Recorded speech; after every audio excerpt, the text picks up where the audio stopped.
శ్రీమాత్రే నమః. ఈ రోజు మనం మేషరాశి వారి గురించి తెలుసుకుందాం. మేషరాశి జీవితంలో జరగబోయే ఒక మహా అద్భుతం గురించి తెలుసుకోబోతున్నాం. రాబోయే 4 రోజుల్లో మీ జీవితం ఊహించిన విధంగా ఒక గొప్ప మలుపు తిరగబోతుంది. మీ ఇంట్లో జరగబోయే ఆ మార్పులు చూసి మీ కలను మీరే నమ్మలేని ఒక అద్భుతమైన పరిస్థితి ఏర్పడుతుంది. ఎందుకంటే మీ కంటికి కనిపించకుండా, మీకు ఏమాత్రం తెలియకుండా అత్యంత రహస్యంగా ఒక దైవిక శక్తి మీ జీవితాన్ని, మీ తలరాతను సాధించబోతుంది. ఆ శక్తి యొక్క ప్రభావంతో మీ జీవితంలో ఇన్నాళ్లుగా పేరుకుపోయిన సమస్యలన్నీ పటాపంచలు కాబోతున్నాయి. మీ భవిష్యత్తు బంగారుమయం కాబోతుంది. ఎందుకంటే ఈ రోజు మీరు తెలుసుకోబోయే సత్యం కేవలం మీ మెదడుకు కాదు, మీ గుండెకు బలంగా తాకుతుంది. మీ ఆత్మను మేలుకొల్పుతుంది. మీ భవిష్యత్తుకు బలమైన పునాదులు వేసి మిమ్మల్ని విజయపదంలో నడిపించే ఒక దివ్యమైన మార్గాన్ని మీకు చూపించబోతుంది. అందుకే ఈ సమాచారాన్ని దయచేసి ఎక్కడా కూడా స్కిప్ చేయకుండా చివరి అక్షరం వరకు పూర్తి ఏకాగ్రతతో వినండి. అప్పుడే మేము మీకు ఏం చెబుతున్నామో, మీ జీవితంలో రాబోయే అద్భుతమైన మార్పు యొక్క స్వరూపం ఏమిటో మీకు సంపూర్ణంగా స్పష్టంగా అర్థమవుతుంది. అలాగే ఈ వీడియోకి ఒక లైక్ చేసి మా ఛానల్ ను సబ్స్క్రైబ్ చేసుకుని మాకు మీ దత్తతను తెలియజేయండి. భక్తితో నమ్మకంతో జై శ్రీరామ్ అని కామెంట్ చేయండి. మీ ఇంటికి ప్రతిరోజు, ముఖ్యంగా గాఢ నిద్రలో మీరు మునిగిపోయిన రాత్రిపూట దైవం అత్యంత రహస్యంగా నిశ్శబ్దంగా వచ్చి వెళ్తుందన్న విషయం మీకు తెలుసా? ఆ దైవం ఎవరో, అసలు ఎన్నో లక్షల ఇల్లులు ఉండగా ప్రత్యేకంగా మీ ఇంటికి ఎందుకు వస్తున్నారో మీకు గనక తెలిస్తే మీరు కేవలం ఆశ్చర్యపోవడమే కాదు, ఆనందంతో ఉప్పొంగిపోతారు. ఆ దైవం ఎప్పటి నుంచో మీ మీద తన కరుణా కటాక్షాలను వర్ణిస్తూనే ఉంది. కానీ దానిని మీరు గ్రహించలేక మీ సమస్యలకు మీరే కారణమవుతూ మానసికంగా, శారీరకంగా ఎంతో నలిగిపోతున్నామని మీకే స్పష్టంగా అర్థమవుతుంది. ఆ పరమ సత్యం తెలిసిన క్షణంలో మీ కళ్ళ నుంచి ఆనంద బాష్పాలు ఆగకుండా ప్రవహిస్తాయి. మీరు ఇన్నాళ్లుగా పడిన ప్రతి కష్టానికి, అనుభవించిన ప్రతి వేదనకు ఒక సరైన సమాధానం దొరికినట్లుగా మీకు అనిపిస్తుంది. ఆ నిజం తెలిసిన మరుక్షణం, అయ్యో, ఇన్నాళ్లుగా ఎంత చిన్న నిజాన్ని గ్రహించలేక మా జీవితాన్ని మేమే అనవసరమైన సమస్యల పాలు చేసుకున్నామా అని తీవ్రంగా బాధపడతారు. మీ కష్టాలకు కారణం గ్రహాలు కాదని, మీ తలరాత కాదని, ఆ దైవాన్ని గుర్తించకపోవటమే అసలైన సమస్య అని మీకు బోధపడుతుంది. జీవితంలో కొన్ని కఠినమైన సందర్భాలలో దేవుడు అనేవాడు లేడని, ఉంటే గనక ఇది పక్షపాతంగా వ్యవహరించడని, మీ మీదని ఎందుకింత పగబట్టాడని మీరు ఆ భగవంతుడిని తీవ్రంగా నిందించిన క్షణాలు కూడా ఉండి ఉంటాయి. కానీ మీ ఆవేదన, మీరు పలికిన ఆ మాట ఎంత పెద్ద పొరపాటు ఇప్పుడు మీకే తెలుస్తుంది. ఆ నిజం గ్రహించిన తర్వాత మీరు మోకాళ్ళ మీద వంగి మరి ఆ దైవానికి మనస్ఫూర్తిగా కృతజ్ఞతలు చెప్పుకుంటారు. జ్యోతిష శాస్త్రంలో 12 రాశులలో ప్రతి రాశికి ఒక ప్రత్యేక స్థానం, ఒక విలక్షణమైన స్వభావం ఉంటాయి. ఇక మేషరాశి వారి గురించి ప్రత్యేకంగా మాట్లాడుకుంటే, మీరు పుట్టుకతోనే నాయకత్వ లక్షణాలు కలిగిన వారు. మీ రాశ్యాధిపతి అయిన కుజుడి ప్రభావం వల్ల మీలో ధైర్యం, పట్టుదల, శక్తి, సామర్థ్యాలు మిగతా వారి కంటే ఎక్కువగా ఉంటాయి. కొండంత కష్టాన్నైనా సరే ఎదుర్కొనేంత గుండె ధైర్యం మీ సొంతం. మీకు తెలివితేటలు చాలా చాలా ఎక్కువ. ఏ విషయాన్ని గ్రహించగల శక్తి మీకు ఉంది. అయితే ఒక్కసారి మీ అగ్నిపర్వతం లాంటి కోపం మిమ్మల్ని అనవసరమైన ఇబ్బందుల్లోకి నెడుతుంది. కానీ మీ కోపం ఎంత త్వరగా వస్తుందో అంతే త్వరగా కరిగిపోతుంది. మీ మనసు చిన్న పిల్లల మనసులా స్వచ్ఛమైనది, వెన్న లాంటిది. కల్మషం లేని ప్రేమను పంచడంలో మీరు ఎల్లప్పుడూ ముందుంటారు. మీరు ఏ నిర్ణయం తీసుకున్నా ఆచితూచి 10 సార్లు బాగా ఆలోచించి తీసుకుంటారు. తొందరపాటు నిర్ణయాల వల్ల కలిగే తీవ్రమైన నష్టాలు మీకు బాగా తెలుసు. అందుకే మీ నిర్ణయాలు చాలా వరకు విజయవంతమవుతాయి. మీ సూటి అయిన మాట తీరుతో, నిజాయితీతో కూడిన ప్రవర్తనతో అందరినీ సులభంగా ఆకట్టుకుంటారు. చూడటానికి చాలా ప్రశాంతంగా, గంభీరంగా కనిపించిన మీ లోపల ఒక గొప్ప సంకల్ప బలం, ఒక అగ్నిపర్వతం దాగి ఉంటుంది. అనుకున్నది సాధించే వరకు నిద్రపోని మొండితత్వం. ఇది బయటకు ఎప్పుడూ నవ్వుతూ ధైర్యంగా కనిపించిన లోపల ఎంతో బాధను, లెక్కలేనన్ని బాధ్యతలను ఒక బండరాయిలా మోస్తూ ఉంటారు. చిన్నప్పటి నుండే ఎన్నో కష్టాలను, ఒడిదుడుకులను ఎదుర్కొని పెరిగారు. కుటుంబ బాధ్యతలను చాలా చిన్న వయసులోనే మీ భుజాలపై వేసుకున్నారు. మీ జీవితంలో మీరు ఎవరిని అన్యాయం చేయాలనే ఆలోచన కూడా చేయరు. మీ పని మీరు చేసుకుంటూ ఎవరి జోలికి వెళ్లకుండా ముందుకు సాగిపోతారు. ఇప్పుడు ఈ రాబోయే 4 రోజులు మీ రాశ్యాధిపతి ఆయన కుజుడు అత్యంత బలపడడం వల్ల మీకు అదృష్టం తలుపు తట్టబోతుంది. మీరు ఏ పని ప్రారంభించినా అందులో విజయం సాధిస్తారు. దైవానుగ్రహం మీకు పరిపూర్ణంగా ఉండటం వల్ల మీరు వేసే ప్రతి అడుగులోనూ మీకు మంచి జరుగుతుంది, శుభమే కలుగుతుంది. ఇంతకాలం మీరు చిందించిన ప్రతి చెమట చుక్కకు, మీరు కార్చిన ప్రతి కన్నీటి బొట్టుకు ఇప్పుడు సరైన ప్రతిఫలం లభించబోతుంది. అదృష్టం అనేది ఏదో ఒక రూపంలో మిమ్మల్ని వెతుక్కుంటూ వస్తుంది. అదృష్టం అనేది ఏదో ఒక రూపంలో మిమ్మల్ని వెతుక్కుంటూ వస్తుంది. భగవంతుని ఆశీస్సులు ఎల్లప్పుడూ మీపై ఉంటాయి. కాబట్టి ఎలాంటి ఆందోళన చెందకుండా ధైర్యంగా ముందుకు సాగండి. ఈ మేషరాశి వాళ్ళ మీద దైవానుగ్రహం అంతగా ఉండటానికి అసలైన కారణం ఏంటి అంటే, వీళ్ళు వ్యక్తిగతంగా చాలా చాలా మంచివారు. మేషము అంటే మేక. మేక ఎంత అమాయకత్వంగా, ఎంత తెలివిగా, ఎంత మొండిగా ఉంటుందో అలాగే ఈ రాశి వాళ్ళు కూడా చాలా తెలివిగా ఉంటారు. వీళ్ళల్లో అమాయకత్వం, మంచితనం, మొండితనము, కోపము ఇలా అన్ని రకాల లక్షణాలు కలగలిసి ఉంటాయి. వీరు చాలా ప్రేమతో కలిగి ఉంటారు. వీరు ఎవరినైనా సరే మనస్ఫూర్తిగా ప్రేమిస్తే ప్రాణం కన్నా ఎక్కువగా ప్రేమిస్తారు. అలాగే గుడ్డిగా నమ్ముతారు. వీరికి ఎవరికైనా సరే సహాయం చేయాలనే తపన, అటువంటి మనస్తత్వం అనేది చాలా ఎక్కువగా ఉంటుంది.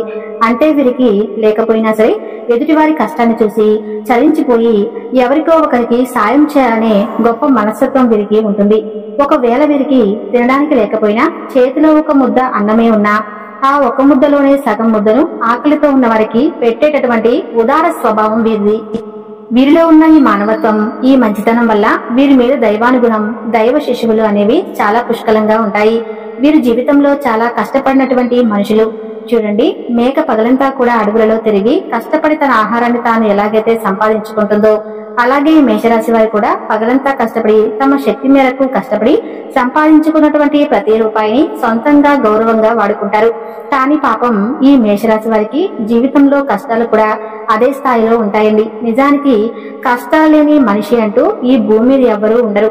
అలాగే మేషరాశి వ్యక్తులకు కూడా కష్టాలు అనేవి చాలా చాలా ఉంటాయి. ఎన్నో రకాలుగా వీళ్ళు కింద పడి దెబ్బలు తిని మళ్లీ పైకి లేచినటువంటి తీరులు. వీరికి ఏ దారుణమైన పరిస్థితులు రావడానికి కారణం వారి మంచితనమే. వారి చుట్టూ ఉన్న స్వార్థపరులైన మనుషులే. ఈ మేషరాశి వారు తమ జీవితంలో పాఠ్య పుస్తకాల ద్వారా నేర్చుకున్నటువంటి పాఠాల కన్నా కూడా వీరి చుట్టూ ఉన్న మనుషులు నేర్పినటువంటి కఠినమైన గుణపాఠాలే ఎక్కువ. మీ గుండె వెన్న లాంటిది, చాలా సున్నితమైనది. అందుకే చిన్న చిన్న విషయాలకే తీవ్రంగా గాయపడుతుంది. చిన్న వయసు నుంచే డబ్బుకు సంబంధించినటువంటి తీవ్రమైన ఇబ్బందులు కానివ్వండి, పరిస్థితులు సృష్టించినటువంటి బాధలు కానివ్వండి, కొన్నైతే మీరు ప్రాణం కన్నా ఎక్కువగా నమ్మిన మనుషులు సృష్టించినటువంటి బాధలు కానివ్వండి, వారు చేసే ఘోరమైన అవమానాలు కానివ్వండి, మీ గుండెకు బలంగా శూలాల్లా తగులుతున్నాయి. ఎంతగా అంటే నలుగురిలో తల ఎత్తుకొని తిరగలేని పరిస్థితి ఏర్పడింది. మీ ఆత్మవిశ్వాసం పూర్తిగా సన్నగిలింది.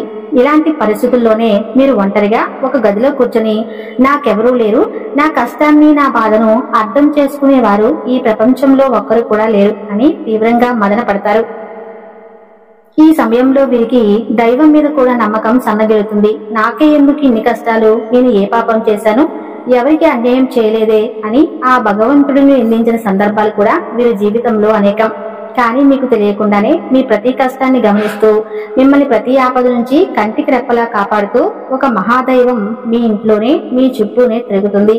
ఆ దైవం మరెవరో కాదు, సాక్షాత్తు ఆ కైలాసవాసుడైన మహాశివుడు. అవును, శని భగవానుడికి అధిపతి అయిన ఆ పరమేశ్వరుడే, ఆ లయకారుడే మీ మీద తన సంపూర్ణ కరుణా కటాక్షలను చూపిస్తున్నాడు. మీరు ఎన్నిసార్లు ఆయనను నిందించినా ఆయన మిమ్మల్ని ప్రేమతో క్షమించి తన బిడ్డలుగా చూసుకుంటున్నాడు. మీరు పడుతున్న కష్టాలకు, మీరు చూపిస్తున్న సహనానికి, మీలో ఉన్నటువంటి మానవత్వానికి, మీ నిజాయితీకి, మీ ధర్మానికి ఆ త్రినేత్రుడు, ఆ మహాదేవుడు మెచ్చాడు. అందుకే తన యొక్క దివ్యమైన శక్తిని ఒక రక్షణ కవచంలాగా మీకు అందిస్తున్నాడు. ఆయన స్వయంగా ఒక సూక్ష్మ రూపంలో, ఒక శక్తి రూపంలో మీ ఇంటికి ప్రతిరోజు వస్తున్నాడు. ఆ మహాదేవుడు మీ ఇంట్లో అడుగుపెట్టిన నాటి నుండి మీ జీవితంలో ఎన్నో పెను ప్రమాదాలు, ప్రాణాంతకమైన గండాలు రొటిలో తప్పిపోయి ఉంటాయి. ఒక్కసారి ప్రశాంతంగా, ఏకాంతంగా కూర్చుని మీ గతాన్ని వెనక్కి తిరిగి చూడండి. మీరు ఎదుర్కోబోయిన ఎన్నో భయంకరమైన సమస్యల నుంచి, ఆర్థిక నష్టాల నుంచి, ఘోరమైన అవమానాల నుంచి ఆయన మిమ్మల్ని చాకచక్యంగా ఎవరికీ తెలియకుండా బయటపడవేశాడు. లేదంటే మీరు ఈ రోజు ఈ స్థాయిలో ఇంత ధైర్యంగా ఉండేవారు కాదు. ఈ మధ్య కాలంలో మీకు కాస్తో కూస్తో మానసిక ప్రశాంతత లభిస్తుంది. ఆగిపోయిన పనులలో నెమ్మదిగా పురోగతి కనిపిస్తుంది. అంటే దానికి ఏకైక కారణం ఆ మహాశివుడి కృపా కటాక్షాలే. కాబట్టి ఇప్పుడు మీరు ఆ దైవాన్ని గుర్తించి ఆయనకు మనస్ఫూర్తిగా కృతజ్ఞతలు తెలుపుకోవాల్సిన సమయం ఆసన్నమైంది. ఎందుకంటే దైవం ఎప్పుడు తన నిజ రూపంలో మన ముందుకు రాదు, మనతో మాట్లాడదు. నాలాంటి వారి మాటల రూపంలోనో, లేదా ఏదో ఒక శుభ సంకేతం రూపంలోనో, ఒక మంచి ఆలోచన రూపంలోనో తన ఉనికిని, తన ఆశీస్సులను మనకు తెలియజేస్తుంది. మీ జీవితంలో పాతుకుపోయిన సమస్యలని ఇక శాశ్వతంగా తొలగిపోవాలంటే మీరు ఆ మహాశివుడిని పూర్తి నమ్మకంతో హృదయపూర్వకంగా ఆరాధించడం ప్రారంభించాలి. ఆ దైవం ఎవరో తెలిసినందుకు మీ గుండె ఇప్పుడు సంతోషంతో ఆనందంతో నిండిపోతుంది కదూ. ఎందుకంటే మేషరాశి వారికి కష్టాలను నష్టాలను ఇచ్చే శని భగవానుని శాంతింపజేయగల ఏకైక శక్తి ఆ మహాశివుడికి మాత్రమే ఉంది. మేషరాశి వారు సహజంగానే పుట్టుకతో శివభక్తులే ఉంటారు, లేదా వారి మనస్తత్వం, వారి ఆలోచన విధానం, వారి నిజాయితీ శివుడి తత్వానికి చాలా దగ్గరగా ఉంటుంది. అందుకే ఆ పరమేశ్వరుడు మిమ్మల్ని తన బిడ్డలుగా భావించి ప్రత్యేకంగా గమనిస్తూ ఉన్నాడు. మీరు కావాలంటే ఒకసారి ప్రశాంతంగా గమనించండి. రాత్రి సమయాలలో నిశ్శబ్దంగా ఉన్నప్పుడు లేదా తెల్లవారుజామున బ్రహ్మ ముహూర్తంలో మీ ఇంట్లో ఏదో తెలియని ఒక సానుకూల శక్తి, ఒక దైవిక పరిమళం, ఒక ప్రశాంతమైన వాతావరణం ఉన్నట్టుగా మీకు అనిపిస్తుంది. కొన్నిసార్లు ఎక్కడి నుంచో సుగంధభరితమైన విభూతి వాసన రావటం కానీ, గుడిలో గంటల శబ్దం మెల్లగా వినిపించడం కానీ, కర్పూరం వాసన రావటం కానీ జరిగి ఉండవచ్చు. ఇవన్నీ మీ భ్రమ కాదు, అవి మీ ఊహలు కావు. సాక్షాత్తు ఆ శివయ్య మీ ఇంట్లో మీ చుట్టూ తిరుగుతున్నాడనడానికి అవే స్పష్టమైన బలమైన సంకేతాలు. ఆ దైవం మీ నుంచి పెద్ద పెద్ద పూజలను, లక్షలు ఖర్చు పెట్టే యాగాలను, హోమాలను ఏమీ కోరుకోవటం లేదు. కేవలం మీ భక్తిని, మీ స్వచ్ఛమైన నమ్మకాన్ని, మీ నిర్మలమైన మనసును మాత్రమే కోరుకుంటున్నాడు. మీరు చేయవలసిందల్లా ప్రతిరోజు ఉదయాన్నే స్నానం చేసి మీ పూజా మందిరంలో ఉన్న ఆ మహాదేవుడి పటానికి లేదా శివలింగానికి నమస్కరించుకుని ఓం నమ శివాయ అనే శక్తివంతమైన పంచాక్షరి మంత్రాన్ని మీకు వీలైనన్ని సార్లు కనీసం 108 సార్లు జపించడం మీ మనసులోని అనవసరమైన భయాలు, దీర్ఘకాలిక ఆందోళనలో ప్రతికూల ఆలోచనలు తొలగిపోయి ఒక తెలియని ధైర్యం, అపారమైన ఆత్మవిశ్వాసం మీలో కలుగుతాయి. అలాగే అమావాస్య రోజు కానీ, పౌర్ణమి రోజు కానీ, లేదా ప్రతి సోమవారం రోజు కానీ, శనివారం రోజు కానీ దగ్గరలో ఉన్న శివాలయానికి వెళ్లి ఒక రాగి చెంబులో స్వచ్ఛమైన నీరు తీసుకుని ఆ స్వామికి మీ చేతులతో స్వయంగా జలాభిషేకం చేయండి. ఒక బిల్వపత్రమైనా సరే భక్తితో సమర్పించి నువ్వుల నూనెతో దీపం వెలిగించి మీ కష్టాలను, మీ బాధలను, మీ కోరికలను ఆ స్వామి పాదాల వద్ద చెప్పుకోండి. ఖచ్చితంగా ఆయన మీ మొర ఆలకిస్తాడు. మీరు పడుతున్న ప్రతి కష్టాన్ని ఆయనే తొలగిస్తాడు. మీ జాతకంలో ఉన్నటువంటి గ్రహ దోషాలను, తెలియక చేసిన పాపాలను హరించి మీకు సుఖశాంతులను, అష్టైశ్వర్యాలను ప్రసాదిస్తాడు. ఆ శివయ్య అనుగ్రహం మీకు సంపూర్ణంగా లభించిన తర్వాత మీ జీవితంలో ఎలాంటి అద్భుతాలు జరుగుతాయో చూసి మీరే ఆశ్చర్యపోతారు. మీరు ఎంతటి కష్టంలో ఉన్నా, ఎంతటి అగాధమైన నిరాశలో ఉన్నా సరే, ఏ దారి కనిపించిన స్థితిలో ఉన్నప్పుడు ఒక్క క్షణం కళ్ళు మూసుకొని ఆ మహాదేవుడిని మనస్ఫూర్తిగా తలుచుకుంటే చాలు. మీకు తెలియకుండానే మీలోంచి ఒక గొప్ప ఆలోచన వస్తుంది. ఆ సమస్య నుంచి బయటపడే మార్గం మీ కళ్ళ ముందే కనిపిస్తుంది. మీకు వచ్చే ఆ గొప్ప ఆలోచనలే ఆ పరమేశ్వరుడు యొక్క సంకేతాలుగా భావించండి. అలాగే మీరు మరొక ముఖ్యమైన విషయాన్ని గుర్తుంచుకోవాలి. మీ ఇంటి కులదేవతను కూడా మీరు ఎట్టి పరిస్థితుల్లోనూ విస్మరించకూడదు.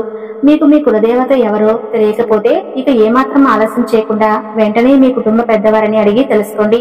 ఆ కులదేవత ఫోటోను కూడా మీ పూజా గదిలో పెట్టుకుని ప్రతిరోజు దీపారాధన చేస్తూ ఉండండి. కులదేవతలకు అమావాస్య తిథి అంటే చాలా చాలా ఇష్టం. ఆ రోజున వారి శక్తి రెట్టింపు అవుతుంది. కాబట్టి ప్రతి అమావాస్యకి ఒక్కొక్క రకమైన నైవేద్యం చొప్పున వరుసగా 11 అమావాస్యలకు మీరు ఖచ్చితంగా మీ కులదేవతకు నైవేద్యం సమర్పించారంటే మీకున్నటువంటి కోరికలన్నీ కూడా నెరవేరి మీకు ఏమి అవసరమో ఆ కులదేవత తెలుసుకొని మరి మీకు ప్రసాదంగా ఇస్తుంది. వీలైతే మీ కులదేవత పేరు ఏమిటో కామెంట్ బాక్స్ లో భక్తితో కామెంట్ చేయండి. చూశారు కదా, మీ ఇంట్లో ఏ దేవత, ఏ దేవుడు తిరుగుతున్నాడో. ఈ వీడియో మీకు నచ్చితే తప్పకుండా లైక్ చేసి ఓం నమ శివాయ అని చిన్న కామెంట్ చేయండి. Thank you.